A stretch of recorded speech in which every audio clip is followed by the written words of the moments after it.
Welcome back, everybody, to another episode of the Cinema Wave podcast. Today, we are covering one of the newest films that just got released in theaters. It is already getting a ton of award buzz and talks around it because it is starring the incredibly talented Miss Nicole Kidman. Yes, we are talking Babygirl today. This film, it's the third feature directed by Halina Reijn, and it's starring Nicole Kidman, Dickinson, and Antonio Banderas. Today, I'm one of your hosts. I'm Liz Seiko. I'm joined by our very own Zach Miller in the producing chair. Hey. And we have a very, very special guest who I am hyped about this episode with us, the incredibly talented Faith Sampson. I'm so excited to be here and talk about this. I'm so excited. We're just going to get into it. We're definitely going to be talking spoilers just because, honestly, we have to because we have to be able to talk about it. So if you haven't seen this film yet, you should go theaters, go support it, go support the theaters around the holidays. There's a ton of films out, but Babygirl is a wild trip and an experience that everybody should experience. So let's just get right into it. Faith, I'm going to start with you, and why don't you tell us what you knew about going into Babygirl, what your presence and thoughts were going into it, and then your experience coming out. So I wanted to go into it pretty blind. When I was on the way, actually, I saw a New York Times article talking about the deeper meaning of it, which obviously there's a huge one, but I kind of went in blind thinking this was just kind of going to be a steamy romance movie. I was really wrong with that. So I wanted to be surprised. I definitely was. And I think that this is a film that you have to sit with for a few days to really understand. And I kind of feel like I'm still grappling with the meaning. I love the film overall. I have very few notes. I thought amazing casting, love the pacing, love the cinematography. We'll get more into it, but I loved it. Awesome. Zach, what were your thoughts? So I thought that this was gonna be a very typical affair drama, and it really explores many different things, which I was impressed with. I thought that it not only does a lot of role reversal, which is something we can elaborate on. But it explores dark psyche personas of Nicole and grappling with that of what does that mean for her as a woman and for her as a wife, and does she feel justified in what she's doing, or is that a morally challenging thing to grapple with? How is she going to get this satisfaction? I think a lot of affair dramas have not given a reasoning behind the affair. It's just kind of a impulsive, steamy situation where they see an attractive coworker and then something happens. And what the focus is after the affair happens, it's all the destruction that it causes. But this was specifically about the affair and what are the deeper levels to her and Dickinson. So I really like that. I really like just across the board, it was a good movie. But yeah, so before we go into that, Liz, what were your thoughts? I kind of went in the same way as you guys, slightly blind, but I also think that they did a really great job with this trailer. Totally agree. Trailers ruin films. I don't really enjoy watching them, or I'll stop halfway through just because I don't really want to know what happens. But this one did a really great job of just showing us that obviously there's a little bit of a taboo relationship that happens, but it doesn't go into the themes and elements that the director Halina tries to unfold as the film goes on.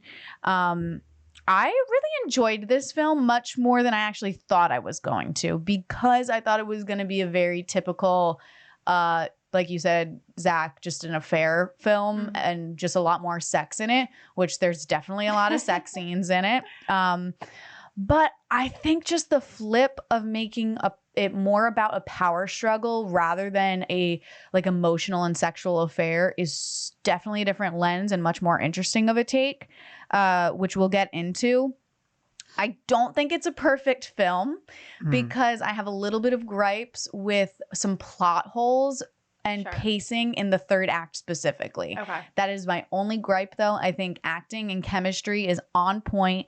Nicole and Harris are wild together on screen. Very steamy. Also very funny, which I didn't expect in scenes. But maybe it's also because the audience gets so uncomfortable at moments that the only way they can like release the tension is through laughter. That's interesting.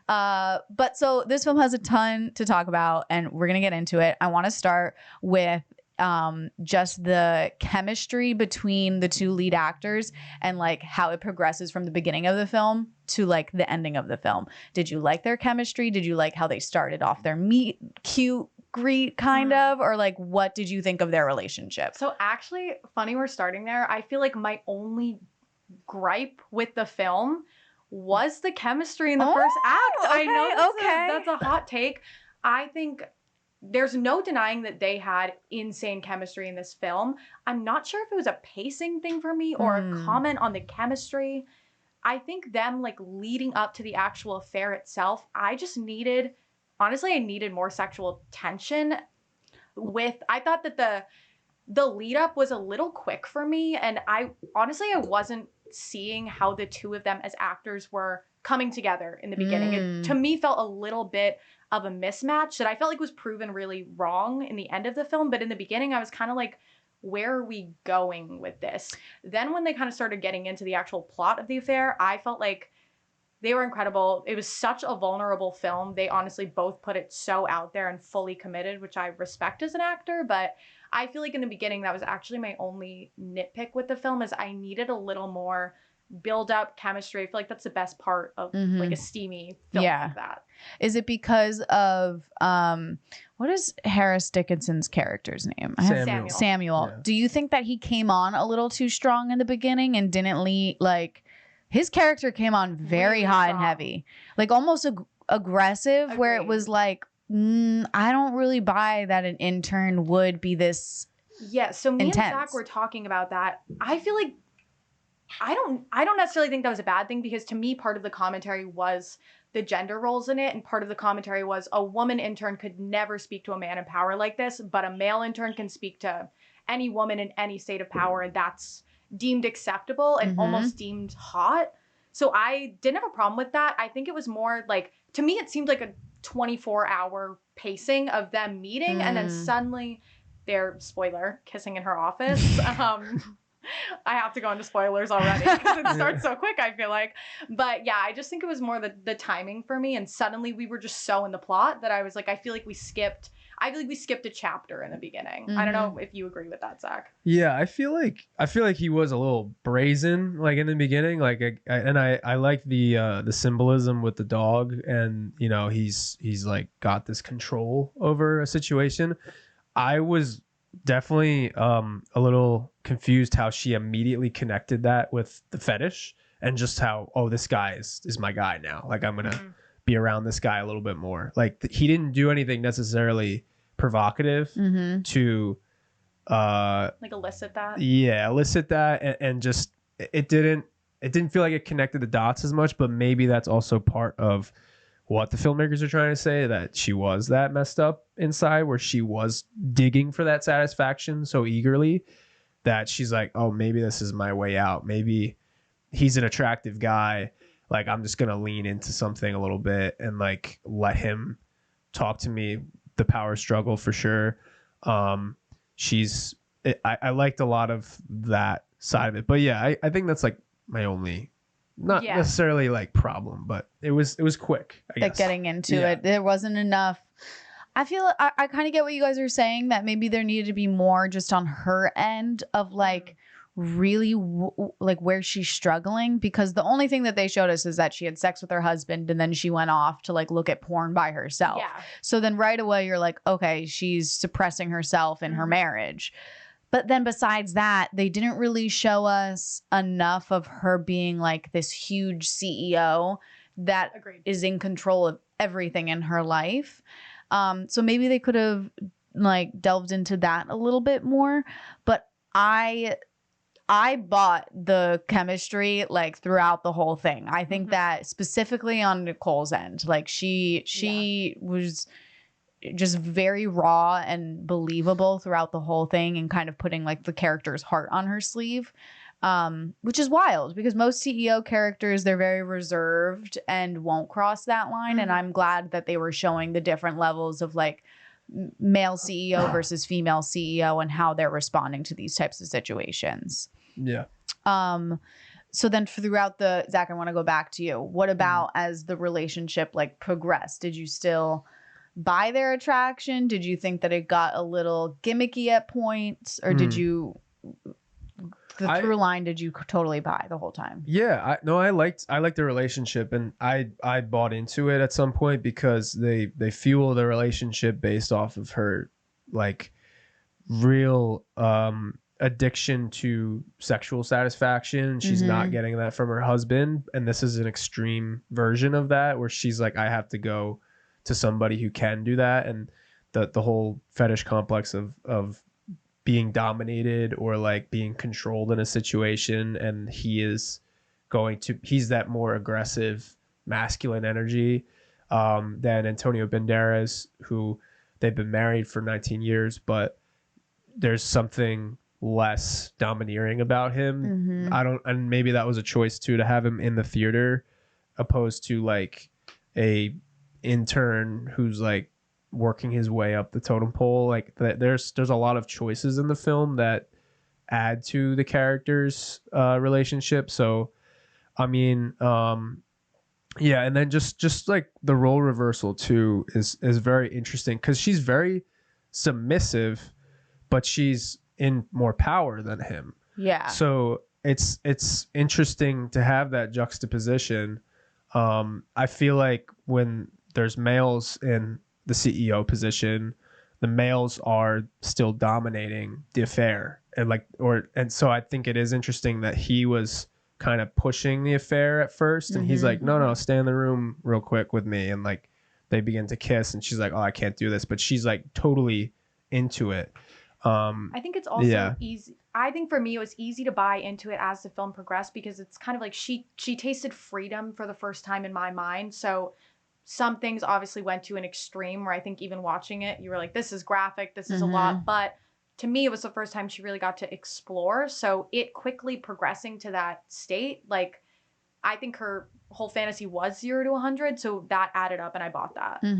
I also think it helped that just the writing doesn't make it total black and white of who has the power in every scene. Yeah. For me, the power was literally bouncing back and forth, and it was crazy because at any moment, it could just go from her holding like the reins to all of a sudden him flipping it and him taking control of the scene really quickly.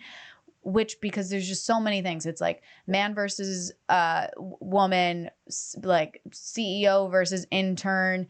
And then it's just like on a sexual level of like dominance versus like submissive that they were kind of getting into.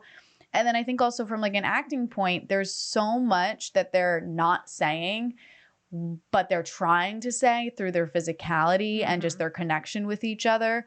Because a lot of films like this, they can just be oversaturated with dialogue and with explaining why they're feeling this way. And sometimes, and most of the time, people in real life don't know why they're doing something or how they're feeling about something. They're just going based off instinct, which I think this film does really well.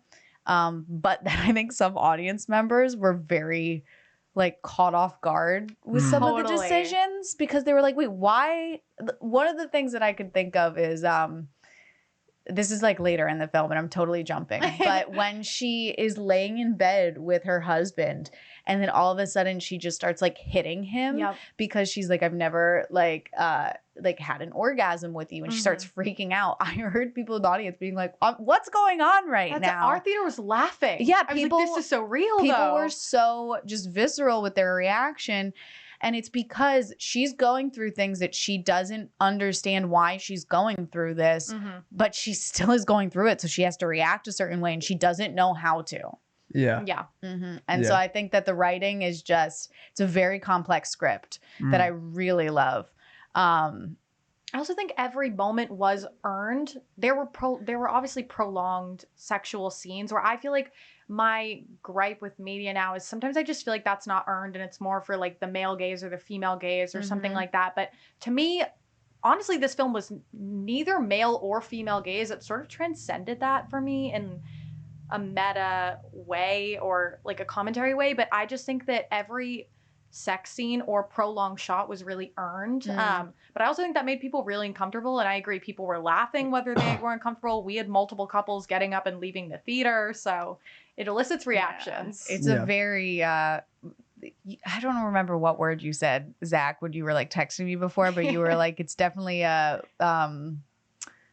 I don't remember, but you were like, it's a wild. Yeah, you said some word. You said some word. I want to say you said wild, or you were like a very divisive something.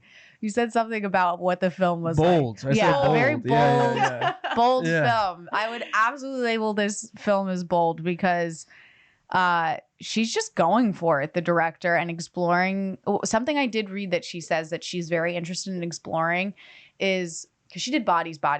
Yes. Which, if you haven't seen that movie, oh my God, I love that film. But it's a very different, but it still talks about this conversation that she says is interesting to her is the monster inside of us, or is it around us and influencing our behavior, or is it inside of us and is us?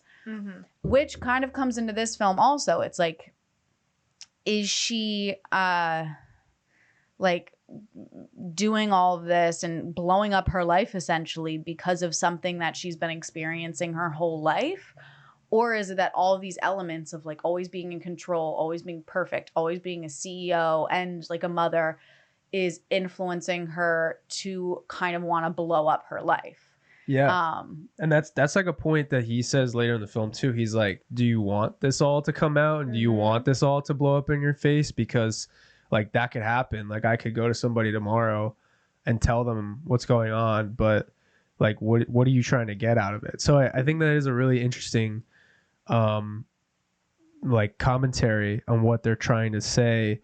And she's just been grappling with this whole thing her whole life. And I think she's trying to unpack it. And I really like the scene too with Antonio Banderas, like when they have their whole blowout, that she's like, I don't know, like I don't know what I am, like I just want to be normal and that kind of thing. And I think that's like, because it's also dealing with a lot of sexual relations and stuff like that, I think that's a vulnerable thing that is not on screen a lot, of like how couples grapple with what they're interested in, or like what, you know, they feel about a certain person, or like how they deal with certain sexual situations.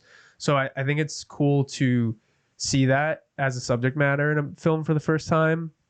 And it doesn't really, I mean, like an affair with somebody is a terrible thing with like it just across the board, but they also do challenge you a little bit in the film. And they're like, is she morally obligated to do this because she's not getting satisfaction? She deserves satisfaction. So should she be having an affair? Like she deserves that type of thing. But it's also like, I like what they make that as a question to the audience of like, no, it's not morally correct to do that in your marriage, but is it, she does deserve and entitled to like a partner who can provide some need for her in that way. So it's a lot of like lust versus love. I just think something this film did really well, whether you liked the film or not, I think something undeniable is, at least I cannot name many films that are focusing on women having affairs.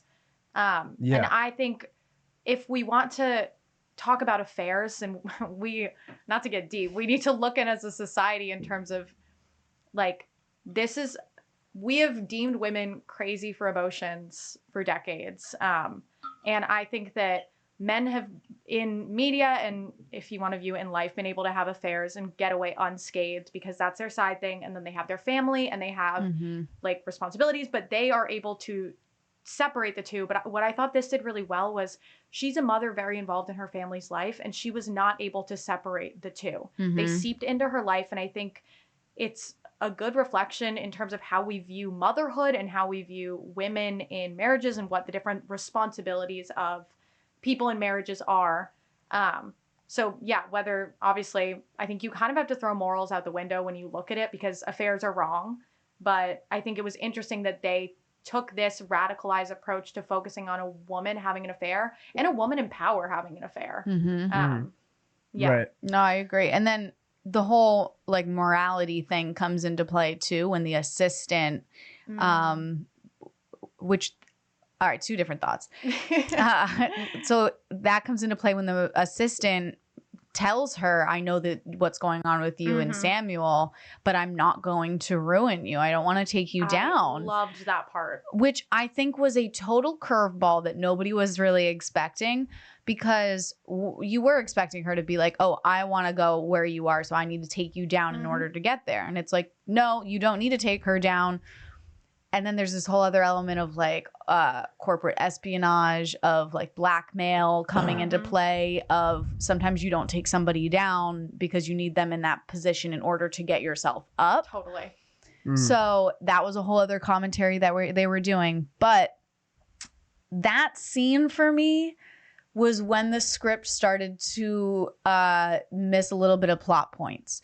I felt like we were getting very rushed at the ending, because all of a sudden the assistant was there and was like, hey, actually, I know all about this, but like, don't worry, I'm not going to take you down, but like, I want you to like do what I want to do. And so we're going to do that. And then all of a sudden we're to Nicole Kidman telling her husband about the affair, which I agree with you. I was very confused about, because I was like, this woman, like, as a powerful CEO and powerful just person, you're telling me that there was no moment where she's talking to herself of figuring out how there's another way to get out of this, rather than just telling her husband? Or there needed to be a moment of her like looking in the mirror and being like, oh my God, I need to tell him before like this shit blows up in my face. Instead, it's like, we're on the couch and she's just telling him everything. Well, I think something Zach and I were talking about too was, so for me, that scene where she said, first of all, which you pointed out after we saw the movie, Zach, when she says, I expected a woman in power to act differently. I love how she says a woman in power, not a person in power. That was the strongest point. But I agree. Right after that, it did take a dip for me, because first of all, I was like, spoiler, I was like, did Samuel tell her that they were having an affair? Did she notice? And immediately we got in the car and I was like, how did she find out about the affair? Then her telling her husband, I was like, why, as a character, this felt not justified. I didn't feel like she would do this ever. And then him kicking her out of the house and then taking her back just felt unjustified. That didn't feel justified. So the third act for me felt very like just not cohesive with how we were already going in the like initial part of the film, because, and I think my mom might have said this, like, why didn't she just say like, okay, I'll give you what you want and you just be quiet and like this never comes out? Or why didn't she try to deny it? Like, there's so many other things that could have come up, which we already see that her character is not a super moral person. So why does she all of a sudden feel this need to come clean to her husband? She even says in the conversation with her like assistant, she's like, there's a fine line between like morality and what did she say? There's like a fine line between morality and power. Yeah, I think you're right. And that then it's like, well, why? Just because she's a woman, she has to be moral, versus like if she was a man and was doing this. But so I don't know. I felt like that all of a sudden started to unravel slight plot holes, which is why I don't think it's a perfect film, because the ending for me was just very, I don't know. And then all of a sudden, like they have like a bro on bro fight scene. Oh. Okay. Zach's such a problem with that. Talk to me about it. That was a problem for me. All right. So that's where I was like, okay, hang on. Like, let's pump the brakes here for a second. So he's already pissed. Like, Antonio Banderas is like, you jeopardized the very like sacred temple of marriage. First of all, like this relationship between us, we've been together for 19 years. They have children. And he's like, you jeopardize the children. Like, it's like, this is like, you're putting everything at stake here for, and he goes, for what? Like, why would you do that? And then the guy, Harris, comes to the house. He's swimming in the pool, like being a dickhead. And then she's like, you gotta get out of here. You gotta go. He's like, oh, come here. Like, help me up. Help me out of the pool. And then she goes swim with him. I'm like, really? Like you don't feel that bad. There was like very little pushback from her. Also, okay. So she goes, she agrees. I gotta tell my husband. I gotta tell him about it. All right, I'm giving up on this, right? No, she jumps in the pool with him. Then they're sitting by the fire. The husband comes in, sees the man having an affair with my wife. I am kicking the shit out of that guy until the energy is beaten out in my house too. I'd be like, no way. It's like, I was so surprised when, and then she's like, oh my God, calm down, guys. I'm like, no, you don't tell me what to do after this happened. So that didn't feel, it was anticlimactic. good to me. And then they had like a little heart attack like Panic attack, like, you know, like, where they okay. went like head to head for a second. Yeah, And you were like, and I was like, what is this man doing? Like, I was like, what is Yeah. going on right now? I know. So it didn't really like feel like it didn't gel with me that, okay, yeah, we're willing to just, you know, talk this out. And then he just leaves and then they come back to it again. And yeah, there's like a resolution kind of like what happens between them. I don't want to talk fully about the ending yet. Okay. But like that was a big like everything felt like it was in synergy, and then that was like, oh, like they just Felt really weird. broke it off. Definitely. Like that didn't feel like it would have happened. And I get her character is complex, but there should have been at least like two guys, something like clashing stronger in that moment. Yeah. Or I don't know if we necessarily needed the husband to ever meet him. I got very like creepy vibes from Samuel throughout the whole thing, kind of like obsessive. Like he's swimming in her pool. Yeah. Like that's weird. That's an obsessive like personality that he's just showing up at her house randomly. And so I thought that it was going to take the turn of, because you know how in a typical like older man, younger female, the female becomes like suicidal or like she tries to like, oh, well, I'm going to harm myself because you're not. She would never tell their family. Like that would never happen. So I thought that they were going to take that parallel and make him become like, well, I'm going to harm myself. Because she kept saying, she's like, I want to protect you. I want to protect you. So I thought it was going to take that turn, which is again a little bit more in line with the themes that we were already exploring.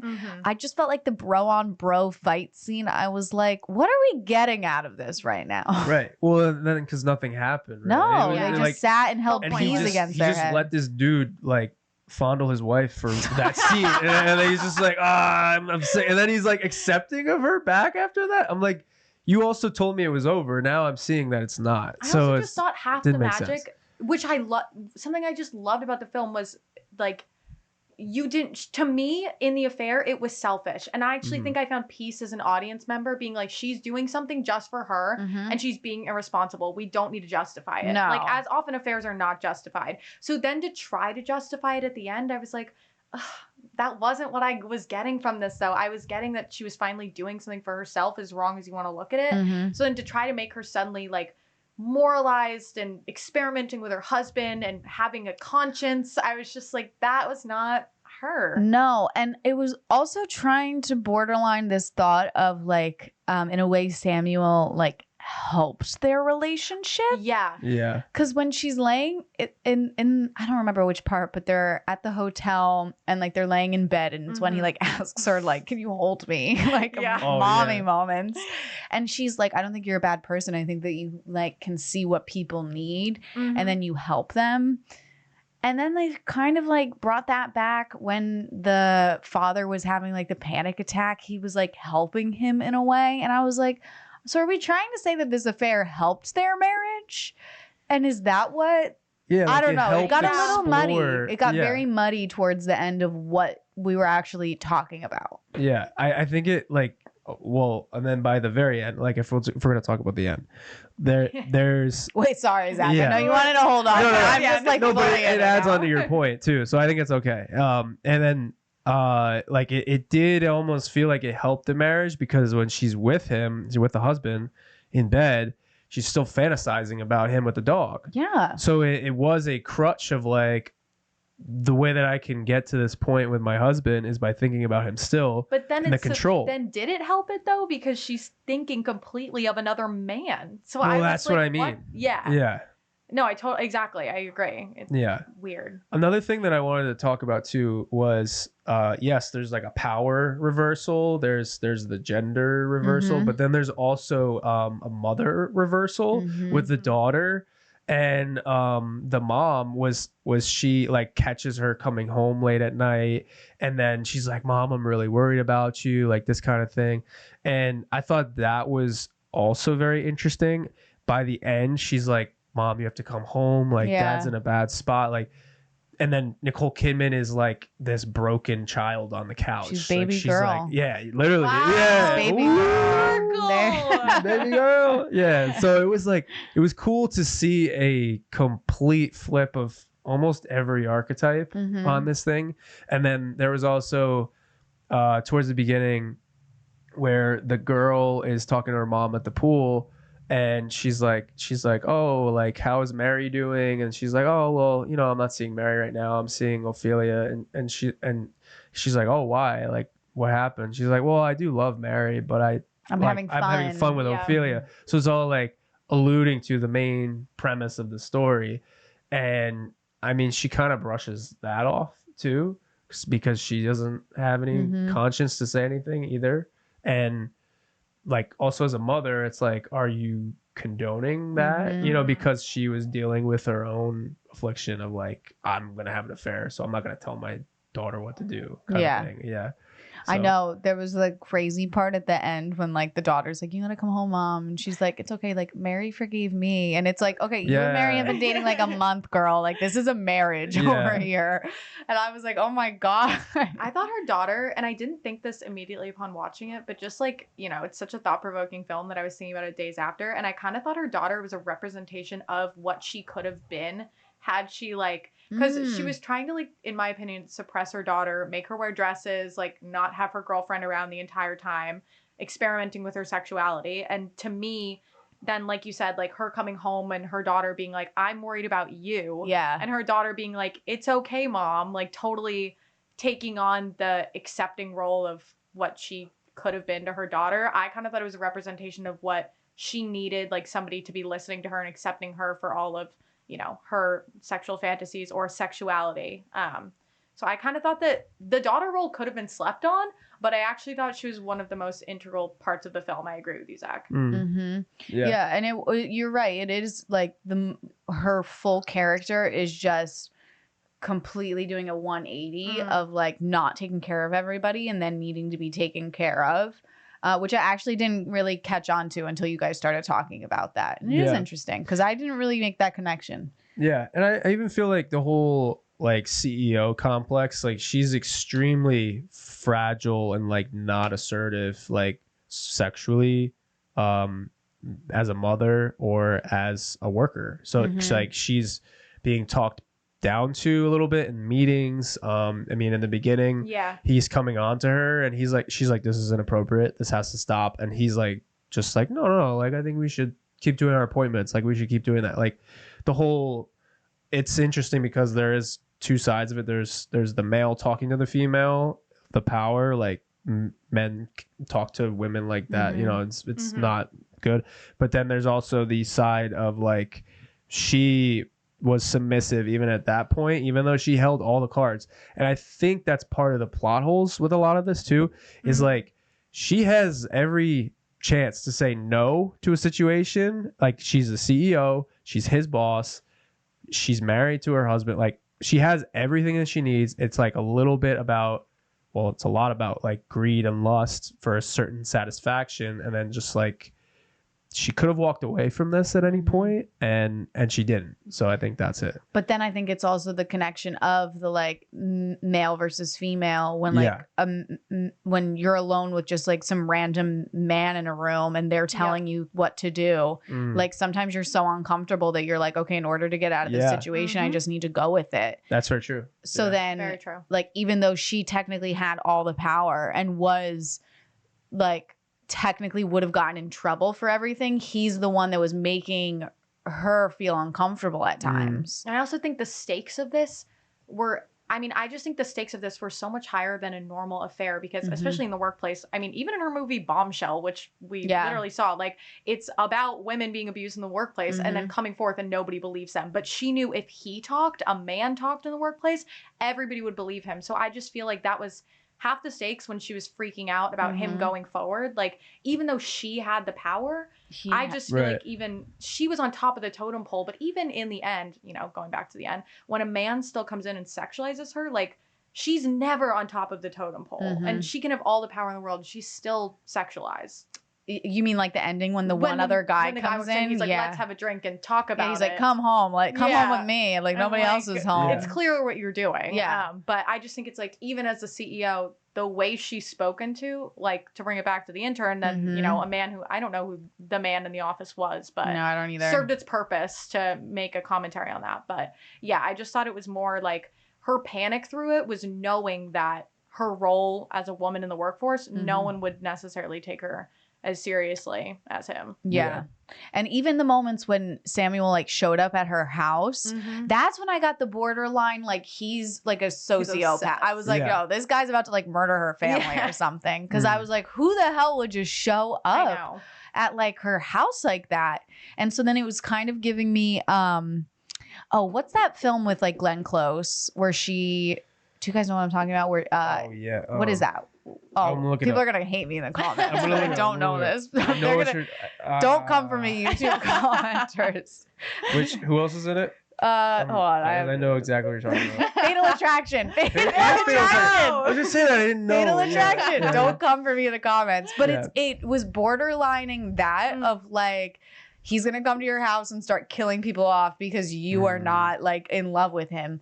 But then it was also the flip side of when they're in her kitchen and she's like, are you dating her? Like, you're like, that was so interesting. And such a flip on her character that I did not expect her to take. I was like, and he's like, your husband's in the like next room. What are you talking about? Yeah. I thought that was really cool. I was also thinking about the symbolism with the dog and the milk and stuff. And like, I mean, that was like, that was different. Best shot of the film. No. But it's like, it was obviously playing into like the control side of it. Like, he was like, get on all fours as the dog, like the whole thing. And then that's why she was envisioning the dog by the end, like walking her around the room and that kind of thing and being told what to do. So I thought that like he kind of exploited a weakness in her of like, she was already very fragile and submissive, but I think it was like, it was a pro and a con for her because yes, she's getting sexually satisfied, but she's also being exploited because like the control was getting too much and it was manipulating a lot of other things in her life and it got too extreme. And I think that's a lot of the messaging along with everything else we've talked about too. Do you guys also want to talk about like the cinematography? I know you were talking about like the mirrors and stuff like that and how he's like in the windows a lot and that kind of thing. Immediately when we left the theater, I just was really struck watching it on the consistent bright mirror shots. I think that the juxtaposition of these scenes with him being like at night, but also in dark rooms, like, and then suddenly just jump forward, she's looking at herself, lit up room in a mirror, was not only like, to me, I just think a mirror shot in a film is also a superficial but also internal shot, and I'm always kind of struck by them. I also feel like she's had a lot of mirror shots, just Nicole Kidman, and always speaks with her eyes. But I just think during that it was interesting because they would also show these blips of her getting Botox, getting filler, her obsession with youth, and just looking at herself superficially in the mirror was really evident. But also to me, looking at like, can I live with myself and can I live with the mother and person that I'm being? And it just felt so vulnerable and exposed, honestly, to me, more vulnerable than these dark sex scenes with just her alone with herself in a room. Super just like exposed totally and being seen. What did you guys think of you know what she was doing, like was it therapy when she had like when she had like headphones on and there was like red lights flashing? I thought she was getting like a liposuction. What was that? I honestly had no clue what was going on because then she's having like flashes of like events. I feel like it was with the kids and stuff, like the found footage or like the home footage, and then she was in like the tanning looking booth, like that kind of thing. I think it was all like playing to routine and control imagery still of like, it could be like those, there's like experiments where they're exposing someone to the same thing. It gets your head in a routine. So maybe she was like, that was her way of like suppressing the sexuality a little bit, but then it plays to her image. Part I of me think. also was wondering if that was she mentions her Exposure childhood, and I was like, therapy. "Are you in exposure therapy? That's for what I something that thought it happened in your was. childhood?" But then I was like, maybe I'm thinking too deeply about this, and she's just like getting liposuction. No, I think you're. I think you're onto something because, like he even when she's having the blow up at Antonio Banderas, he's like, I don't care if it's something about like your past or like you know this like this is us, like that kind of thing. So, I think it's like a lot of stuff that wasn't on screen, like before the events of the movie, that made her this fragile and submissive, that conditioned her head. And because she's also saying like, I want to be normal, like, so that's she's like, I have these dark thoughts, and it's like, whoa, wait a minute, we haven't like really seen anything about that except like you watching like the porn. Right. There was a lot of montages in this, which I feel like have been lacking in movies lately, but like things sometimes silent. I love the music in this movie. That was one of my favorite parts, but sometimes these montages just being silent to me was like, it was making me uncomfortable, but in a way that I know they were trying to do. Like the exposure therapy, the Botox, and all you could hear was like the needles or the machinery. I enjoyed that a lot, but I think that was also like a unique part of this movie. Yeah, absolutely. Well, I also think something that I'm probably talked about before we started filming was I mentioned it, that I thought this was funnier than I expected it to be. But I think there was also because there was such large like silences in the sexual tension scenes that the only way to like release that is through laughter, because there was so much giggling going on in the movie theater. Like so many people were just like, oh my God. Yeah. And it's like, this isn't a funny moment. Like, or specifically when he was dancing for her, people were losing it. People were like full laughing at the screen. And I was like, I don't think this is supposed to be like a hysterical moment, but I guess it's because people are just really uncomfortable, so they're trying to release that. Sure. Yeah. Did you guys find it funny at all? I didn't think it was funny. Like I thought it was just extra vulnerability that they were just being themselves around each other, and I don't think a lot of people in theaters are mature enough to grapple with a lot of these conversations. Personally, like I think like the whole like fetish thing is like you don't have to understand someone's thing watching this movie, that you just have to understand that is very different and hard for her to come out with, and she hasn't been satisfied because it hasn't been met like in her life. So we don't have to understand it, and it's like very different for a lot of people, but it's like I think audiences are not mature enough for certain situations. And like, he's like, he looks like an idiot, like dancing around, but he's just like in a vulnerable space with just her. They're having a relationship. He even has the vulnerable moment where he's like, can you cuddle with me? Like that kind of thing, like, which I also thought was another messed up level of like, that felt like mom. That was like son. Mommy issues. Yeah. Well, because he also says when they first get into the first hotel scene together, he's like, I don't know how to do this. Yeah. He's like, I don't know what to do. Like, get on your knees. Like, I was laughing at that because that was me. Because I think that was like a needed moment for his character, though, to show that like he's never done this before. This isn't necessarily his thing. He thinks it's her thing, and in a way, it obviously is his thing.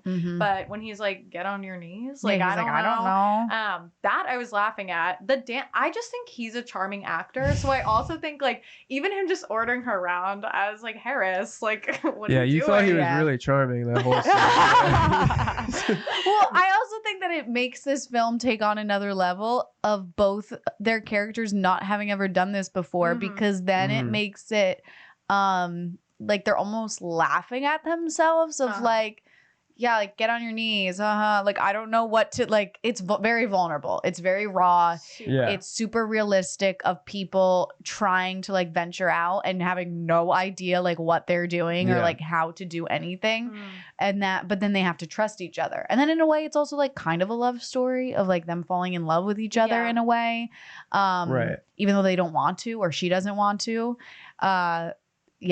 There's a lot. There's like so much.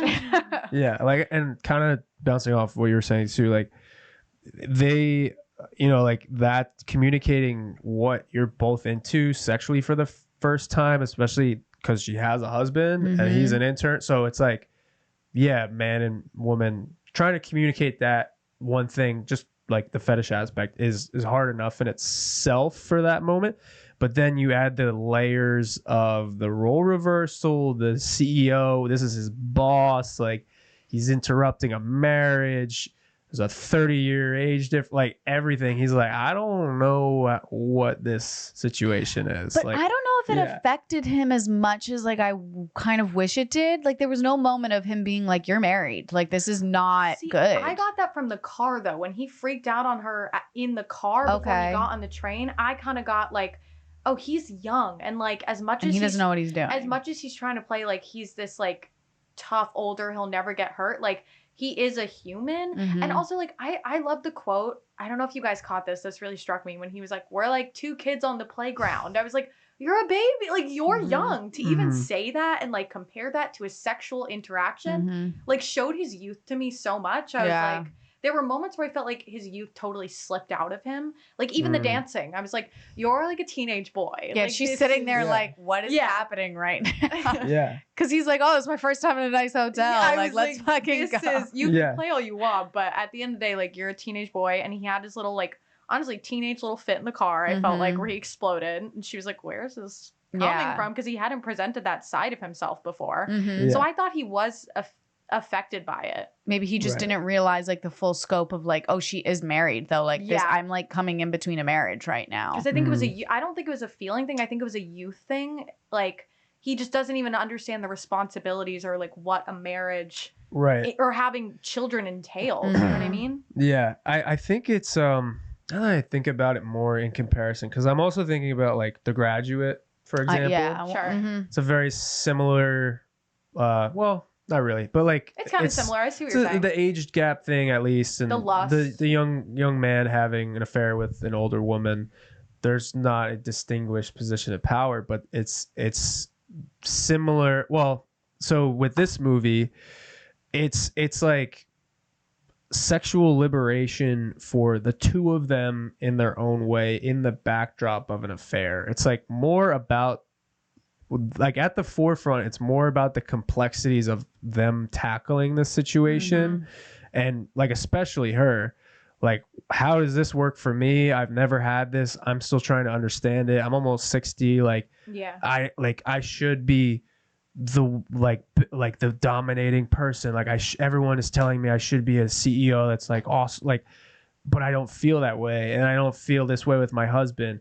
So there's like, it's all like very internal for both of them, I think. And then like none of that is tackled in The Graduate, you know, like, like it's all a much deeper look at it. Yeah. So I feel like The Graduate is like, oh yeah, there was a spontaneous moment where I liked your mom and we just kept going, and then we put it away because it exploded, and then it eventually comes out to the daughter. Like that's the whole movie, and it's a great movie in its own right. But I feel like this movie is gelled into understanding the psyche of herself. Like, what does it mean to be submissive versus domineering in the bedroom, and then also in her life. And that kind of Yeah, I also think, I mean, in a way it does kind of talk about like how people in power do want to blow up their lives a little bit. Like she's literally like having full sex with him in her office at moments. And you're like, Jesus Christ, like you're literally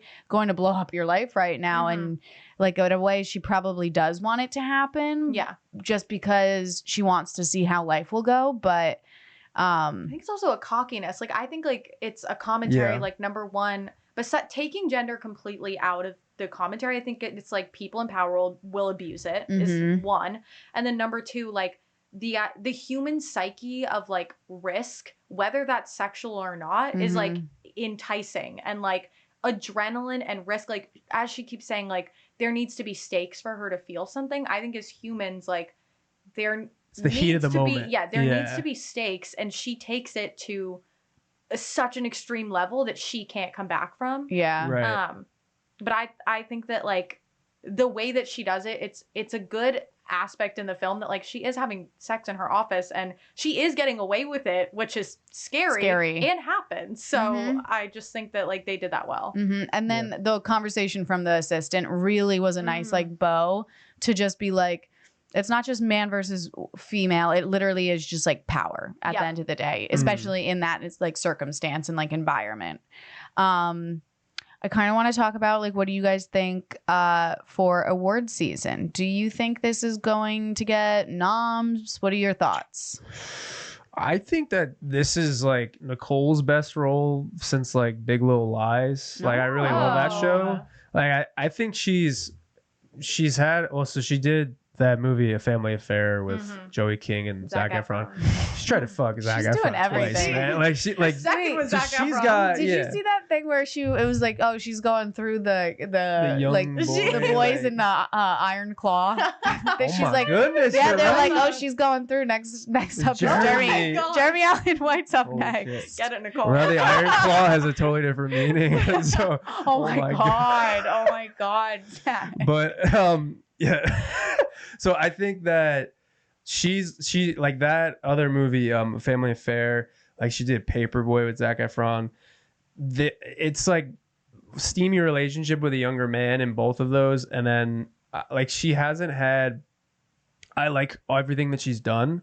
I just think that this really like goes into her complexity as a character. I feel like some of her recent characters have been kind of stale. Like I don't think that they're very compelling until this one. And I think that she's got a serious shot at a nomination. I don't know about a win. I got to think about like who's in this category again, but lead, she's going against Mickey probably. Oh yeah, I think Mickey and maybe Lily Rose for Nosferatu, maybe Zendaya, like Sure. could be some of that stuff. But yeah, and then I also really did like the editing in this movie. I thought the editing was great with the soundtrack and with all of the montage sequences. I thought that was like a big one. I could see contending. But how about you, Liz? I think she's definitely going to get nominated. I don't picture her winning, although they could give us a surprise. But I just think that there's another performance that everybody's loving from Honora that will probably take it. I could see her maybe taking it, but I don't know. I don't know if it gets a Best Picture nom. Interesting. I'm not sure. I think I don't know. Maybe it's because I'm biased. I think there's a few other ones that are a little bit more of a newer like storyline. It could be just because this is such like a bold and like risky film. Maybe they give it a nom.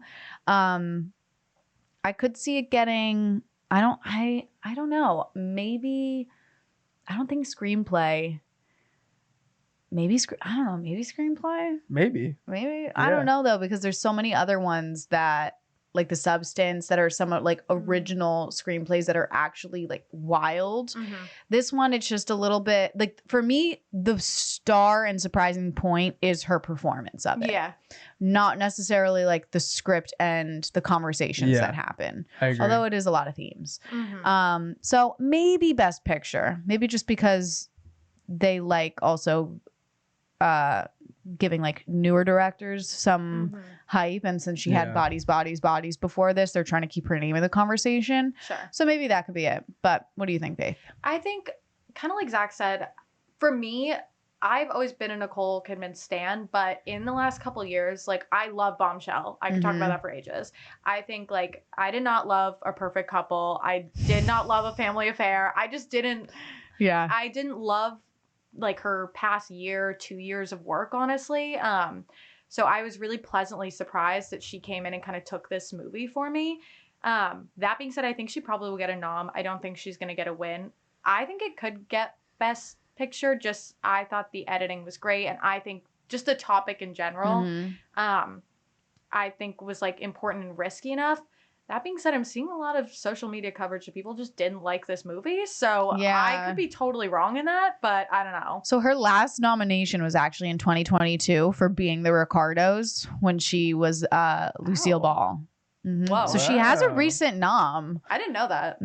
So maybe she will, but they love her. They do. She's an Academy, she's an Academy baby girl. So. Yeah, she is Academy's baby girl. She's our baby girl. All right. Do we have any other thoughts, or should we get into scores? Let's do scores. Yeah. All right. Who wants to go first? I'll go first. Yeah. Okay. Hit us with it. Final thoughts and scores. Cool. I'm going to give this like an 8.5. I think.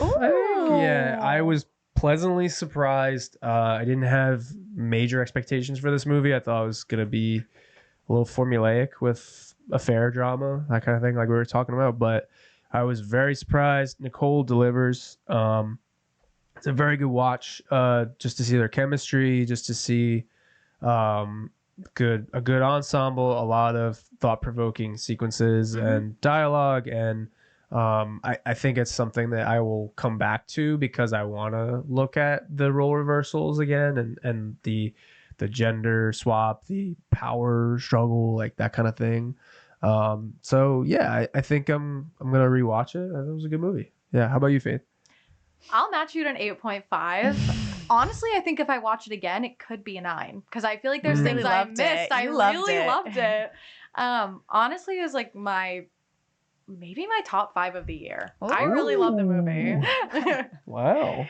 I'm gonna be slightly lower than you guys just because I'm a little Be the Simon Cowell. ripe-ish for, I don't know, I think final endings are like big for scripts, especially something that has been done before but in a new way. Like if they had wrapped it up a little bit different, I think I would give it a higher score, but I'm gonna give it an 8 because I mean, I don't think it's a bad film. I think it's maybe not everybody's cup of tea, and I think her performance is crazy. I appreciate all the different conversations that they're exploring. For me, it was just the third act. I was like getting whiplash a little bit of like, whoa, what are we doing? But besides that, I still think it's one of her like most recent outstanding performances. And yeah, I also really like the director, so I'm interested to see what she does next. Halina Reijn. But yeah, so that is all of our thoughts for Babygirl. What an episode. We had Faith on, and please let us know if you watched this whole video. Let us know what you thought of Babygirl. Let us know if you really loved it or if you're kind of like the other watchers that left once the credits rolled and they were out of that theater as fast as possible. Did you think all of the conversations were interesting? Did you feel like this is a repetitive film that's already been covered before?